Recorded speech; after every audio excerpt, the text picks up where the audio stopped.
Tonight is the first GOP debate, and it's happening in Milwaukee, Wisconsin. Former President Trump will not be there.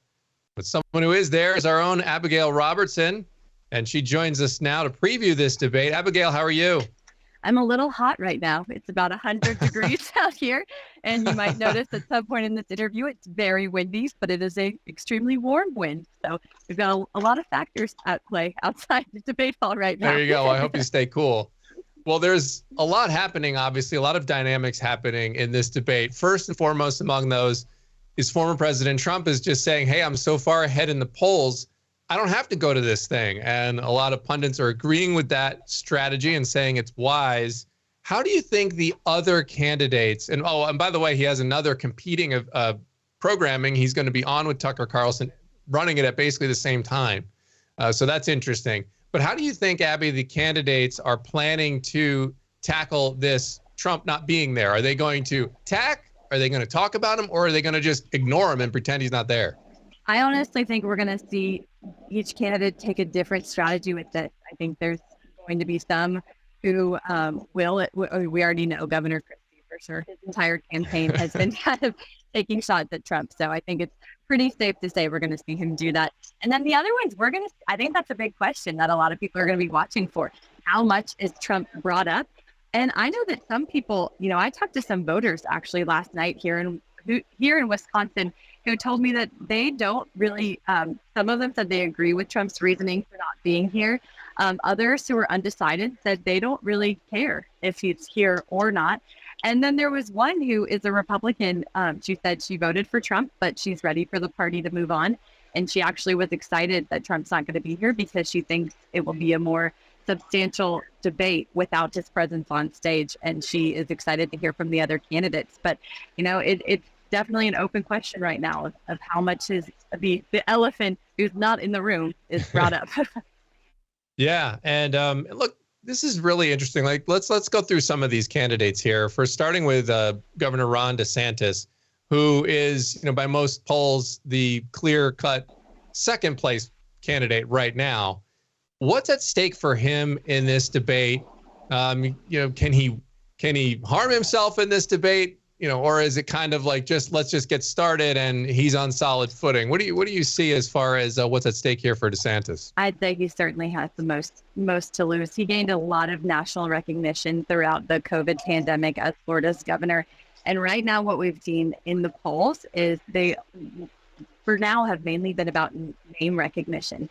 And DeSantis is one of the candidates that has had that on a national level because of what he did during 2020 that really got him national recognition in the Republican Party. And for many Americans, this is the first time that they're going to hear from a lot of these candidates. They haven't really been following the campaigns, especially if you're not in an early voting state. While these candidates have been on the campaign trail for a couple months now, a lot of Americans haven't really clicked in yet. And I think that's going to change tonight. Tonight is seen as the unofficial start of the GOP primary. I'd say that the Iowa caucus feels like it's in sight at this point. Voters are closer than they have been to actually voting on these candidates. And I think what you've seen with DeSantis so far is since he hopped in and even before he officially announced, he has had that comfortable second place lead. But unfortunately, in many of the early voting states and even national polls, his lead, he's dropped, his percentage has dropped, and other candidates have picked up support where he has lost it. And so I think with some of these other candidates finally getting that national time in the spotlight, we're going to see it could be, unless DeSantis comes out and really shows that he should be the number one alternative pick to Donald Trump, he definitely has the most to lose tonight. Yeah, and I think the one contender who's kind of on his heels seems to be Vivek Ramaswamy, who has really gained some traction with some viral clips. And I will say, just from the few clips I've seen of him, he's very articulate, very good on his feet. And in a lot of ways, he reminds me of sort of a Republican version of Obama, who is very articulate and very strong communicator. And, anybody who has those skills has a good chance of gaining some traction. And so there was an interesting leak of the DeSantis campaign, of all these talking points from one of his super PACs. I mean, this is a whole, kind of back and forth, deep into politics type thing. But bottom line is a lot of his talking points came out, and Vivek was a big concern of his. How do you see that all playing out? And what do you make of Vivek's kind of performance? What's at stake for him tonight? Well, I will just say, Vivek certainly has put a target on his back tonight. In really the recent weeks, we've seen him on this steady climb in the polls now nationally, often in third place. Sometimes he's even neck and neck or tied with DeSantis. And so we're probably going to see those two take some shots at each other.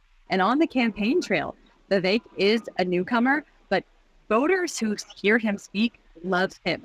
This goes back to when I was at the Faith and Freedom Conference earlier this summer in June, which is the largest gathering of evangelical voters. And when I was asking people who were attending, who's jumping out at them, a lot of them, they'd never heard Vivek Ramaswamy speak before. And he was the number one person who was surprising them that they really liked. And that carried through in Iowa. Iowa voters that I was just with at the Iowa State Fair loved him, were eager to see him, and he was all over the state. Last night, in a kind of unusual move, he actually held a pre-debate rally that we went to right outside right behind me is the debate stage. So he held it right in front. And a lot of time candidates, they kind of stay quiet in the 2-3 days before leading to these debates, but he was out there. He had his entire family. He has 2 young kids, his wife, they were all out there shaking hands, meeting Wisconsin voters, and really stirring up the crowd. And it's very unusual to see them make public appearances like that on the eve of such a crucial night for their campaigns. But he's doing new tactics, and it's paying off. We're seeing that climb in the polls. Yeah, very interesting. Now, it's a double-edged sword being the new guy on the block, right? Everyone gets excited when you're articulate like he is and you're really communicating well. But the fact that he's unknown, what don't we know? Are there things that these other candidates are holding on to that are, going to come out that are like, oh, I'm not so sure about that? Do they have, sort of a bunch of ammunition waiting for him? So my hot take on the 700 Club today was this is either going to be a great night for Vivek or one where his star kind of starts to dim. And that's because it's not just going to be DeSantis that's going after him. He's really surprised not just the American people, but a lot of these candidates running against him. And we're already seeing previews of some of the ammunition other people are going to throw his way. Former UN Ambassador Nikki Haley, she's really come out against Vivek as being weak on U.S. support for Israel, a big issue for evangelical voters. Mike Pence, there's an interview circulating around that Ramaswamy did with The Blaze, where people are saying that he floated 9/11 conspiracy theories. Now, Ramaswamy has come out, he's asked for the full clip to be played, sort of showing exactly what he was talking about and rebutting what he's being accused of. But we are certainly going to see candidates like Mike Pence probably bring that stuff up. And I think he's going to take a lot of hits tonight. If he can hold his own, this could be a great night for him. But if they're all coming at him and he can't handle it, then we'll see if he holds his lead right now that he has. Yeah, will certainly be something to look out for. Now, we mentioned the polling here at the top. Before we get to some of these candidates are sort of back of the pack, and we'll talk about maybe some of their chances of anybody you think might have a chance to shine tonight. What do you make of these early polls with Trump so far ahead? It was kind of a surprise. I mean, people thought he'd be the front runner, but at the same time, I think the gap is quite shocking, right? Like, I don't know that there's been a gap quite this big in the GOP or any primary, really, for that matter, at this stage. So what do you make of these early polls? Is it reasonable for these other candidates to think that they can close the gap? So Trump certainly has a historic lead, but I have to tell you, what I'm seeing on the ground is not reflecting what the polls are showing. I was just at the Iowa State Fair. It's a huge event for candidates running in primaries, whether you're Democrat or Republican. Almost every candidate running in 2024 was there, with the exception of Joe Biden and Chris Christie. And what I found when I was just randomly walking up to Republican voters, I wasn't trying to say, who's voting for someone else besides Trump. And in the interviews I did, what I found is, it should have been that 1 in 3, if not 1 in 2 people I spoke to were solidly supporting Trump. that was not even close to what I saw. I only actually found one person who said without a doubt they're going to vote for him in the primaries. I heard the word electability a lot. Voters are deeply concerned that Trump is not elected in a general election. And what I found was time and time again, people told me, I like Trump, I like his policies, I voted for him twice, but I don't think he can win in a general election, and therefore I am undecided. I heard the word undecided time and time again.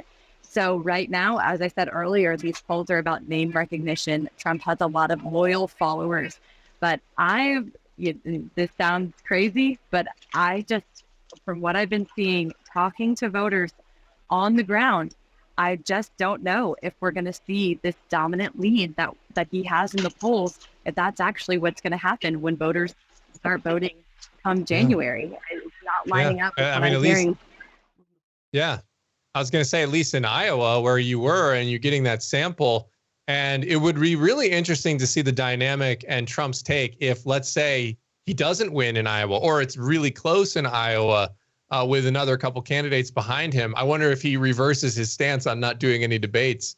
That'll be interesting to see play out. So, Abby, before I know you got to get going here, but I want a quick run down a few of these other candidates, Tim Scott and Nikki Haley and Chris Christie and some of these other candidates who aren't polling, as close to Ramaswamy and DeSantis and obviously Trump.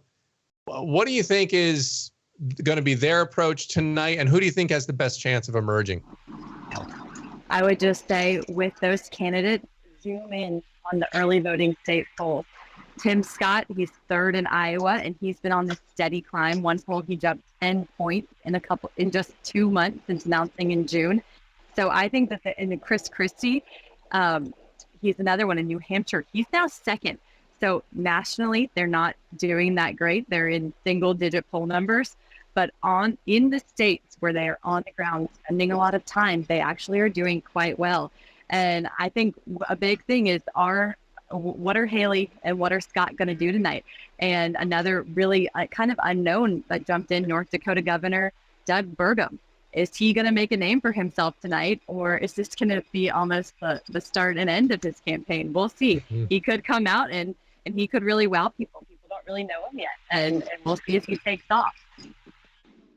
All right. Well, a lot to watch out for there. And I know it's, as you said, 100 degrees out there. So before you melt away, we'll let you go seek some air conditioning. But Abigail Robertson, I appreciate you breaking this down. I look forward to your reporting after the debate. Thanks so much.